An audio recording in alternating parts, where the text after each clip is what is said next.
You know, I don't know how to start this. This was...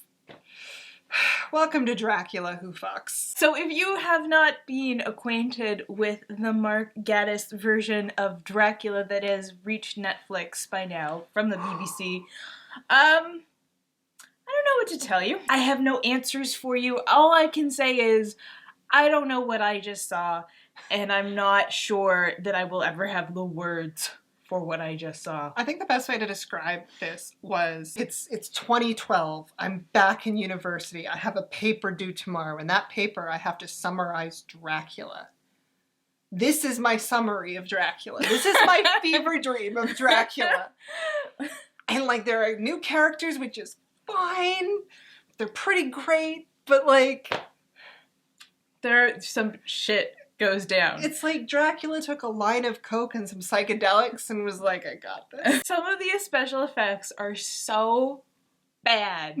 Just so bad. But like there's a couple of things it does really well. And there are a couple of things you're just like, why?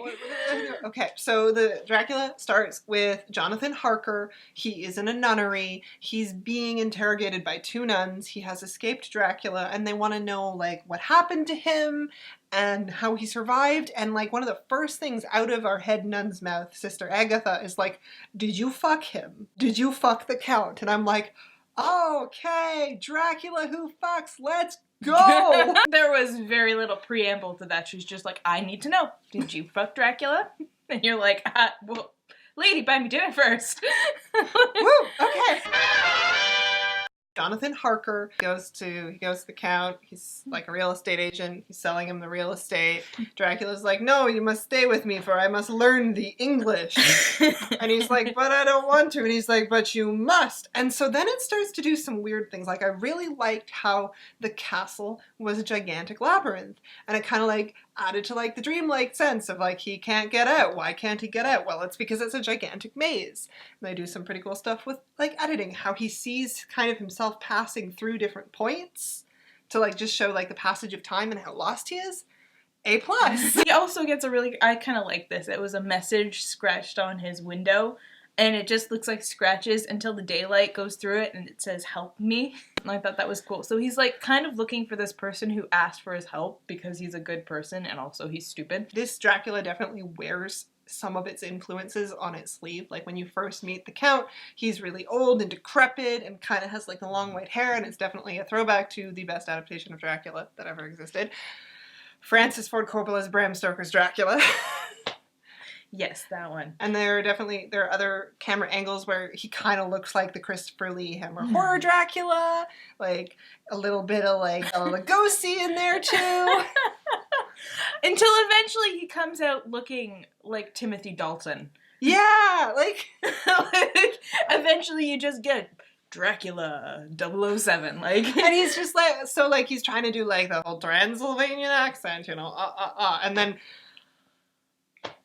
he becomes an English dude. And it's just like, yes, you know, your memory is in your blood and I have sucked the English language out of you. And you're just like, oh, Jesus Christ. All right, then. So you're ready to get weird? Because we're gonna get weird. Jonathan Harker starts wandering the castle trying to find this mysterious person who he needs to help. All the while he's getting weaker and weaker and he's starting to deteriorate more and more. Eventually, he discovers a map to the labyrinth and he discovers how to get to the door that he's looking for, and he goes up and of course he finds one of the brides of Dracula and quickly realizes that this was a mistake. So she has her way with him. He becomes a snack for a while and Dracula rescues him. I kind of love him, but not in like a, like, you know, like just he's so wild.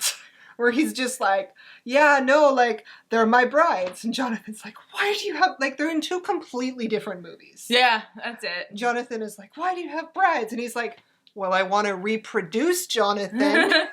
I kind of need more than just myself to do that. He's so blunt, like, just so blunt and like, duh, I'm a vampire.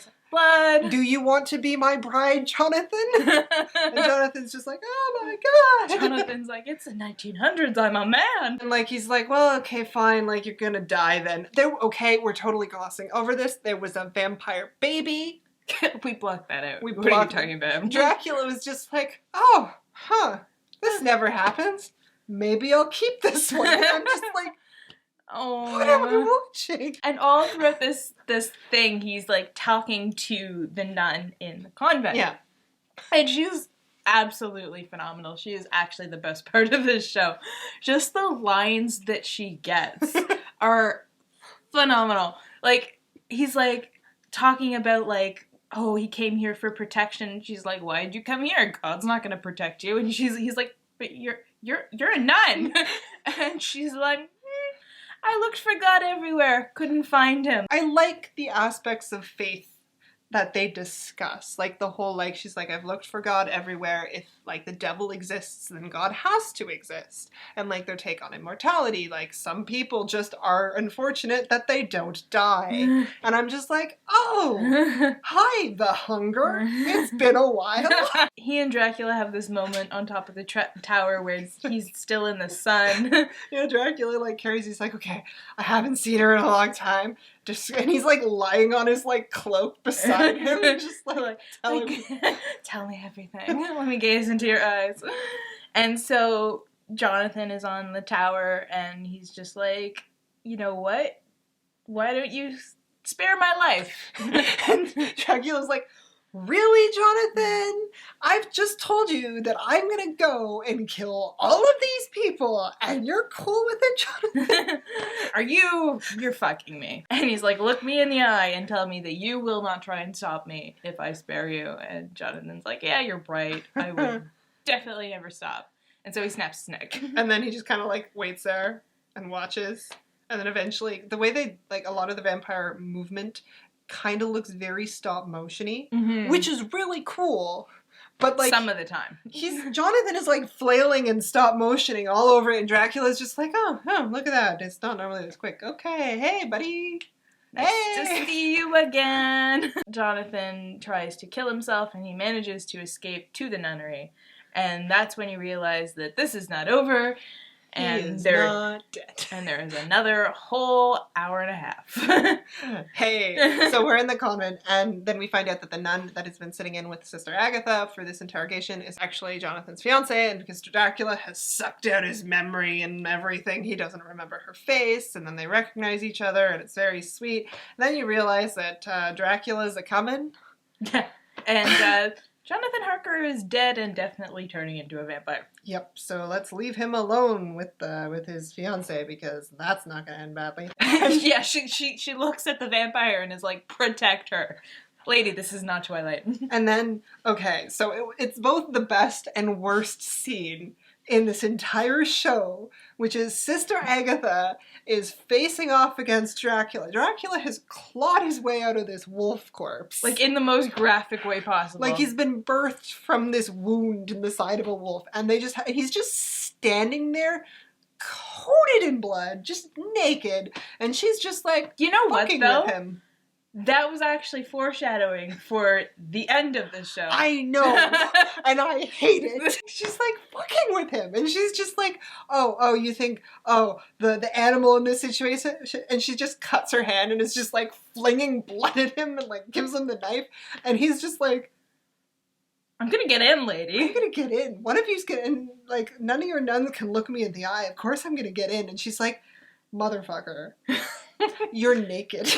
They are nuns. It's not your eye they're avoiding, sir. She opens the gate, not knowing if he could, like, the whole, like, not being able to get in. Well, she made a good point, though. She's like, the iron wasn't gonna stop you. Like, but she's ballsy. She's so ballsy. And then you'll find out she's a Van Helsing, and we're like, okay, cool. All right, I know where we are now. Gotcha. And so then, of course, Jonathan's up in the room with Mina, and Mina's bleeding, and he, like, licks, and then he's like, I have to kill myself, and he, like, does that, and then Mina's all like, oh no, he's dead, I guess it's fine. It's fine, and then all of the nuns go off to chapel to pray, and Dracula's like, Hey, Jonathan, guess what? Suicide doesn't work. Do you want to die? I could help you. Invite me in. And then, like, Dracula gets in and he just starts slaughtering the nuns, and it's great. It was fun because, like, you know, it looks like he's going to win because, you know, he gets in, they're in chapel, and he just immediately cuts the head off of the head nun. And then he does the bridal bouquet toss. Who am I gonna kill? Next! And we're sitting here being like, this is the most tonally inconsistent thing that I have ever watched in my life. What is happening? All the nuns are like, oh yeah, we have crosses, so they start using the crosses on him, and he's like, oh yeah, that does work. So he sits in a chair and he's like, hey, wolves! And he's like, it's kind of really just a contest of who you want to tear you apart first. And so he sets the wolves on them. Line of the show. I'm undead. I'm not unreasonable. There's no baby, Johnny! So Sister Agatha and Mina are in the basement, and they've kind of like blocked themselves off with like wafers, and they're hoping that they can wait for the sun. And then Jonathan comes downstairs, and Mina's like, I love you, Johnny, you can come in. And Agatha is just like, what are you doing? Like, she gets close and his eyes are wrong. She's like, your eyes, they've changed. And it's like, they're not my eyes. He rips his face off. It's Dracula, and I'm just like, oh, good. Now we've hit Mission Impossible. This is fun. this is beautiful. This is the best thing I have ever watched. My life has changed. That was insane. It was so totally inconsistent. Yeah. Oh, yeah. It's... in my head, it's James Bond as Dracula. Like, Sister Agatha, A++. That Dracula, an A-. Like, he was very watchable. He was super fun. He had some great lines. He was having fun. And if he was having fun, I was having fun. Like... It's just like, it's like, where are you going? Because it's definitely trying to be titillating. Yeah. But, like, it's not at though. the same...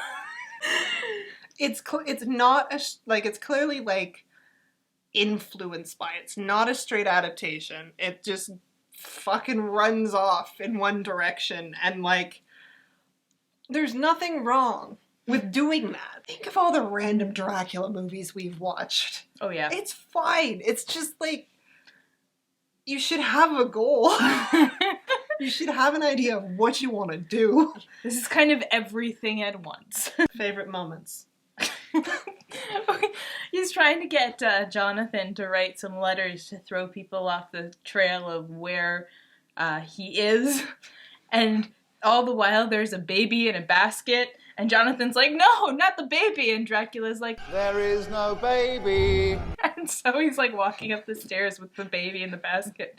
And he's just like, there's no baby, Johnny. When they started calling Jonathan Harker Johnny, I my lost brain it, yeah. just went to Schitt's Creek. And I was just like, oh no, Johnny Rose. Or like that combined with like, here's Johnny. Like, the entire sequence of Sister Agatha tormenting Dracula. That was phenomenal. Was amazing. When he stumbles across the vampires in the crates in the basement, which also gave me serious The Hunger vibes, where it's like some of the people he turns, they don't die, but they don't retain like their humanity, so they're just like rabid beasts. And like literally one was chasing him, just going, kill me. I'm just like, oh, The Hunger. Yep. Good to see you again. You don't get that reference too often. Like, they do some interesting things with vampirism. They keep going like, oh, like the crosses work, but you don't know why. Yeah, they're like, okay, so he can't cross thresholds without being invited. He fears crosses and the sunlight burns him, but there's something beneath that connects them all, and I don't know why, and it's definitely not he believes in God. And Dracula's just like, you're never gonna figure out. I don't know why this is my Dracula emotion. Because it's something he would do. He's just like, I'm gonna fuck you all. I'm gonna fuck you all. I didn't hate it, but I didn't love it.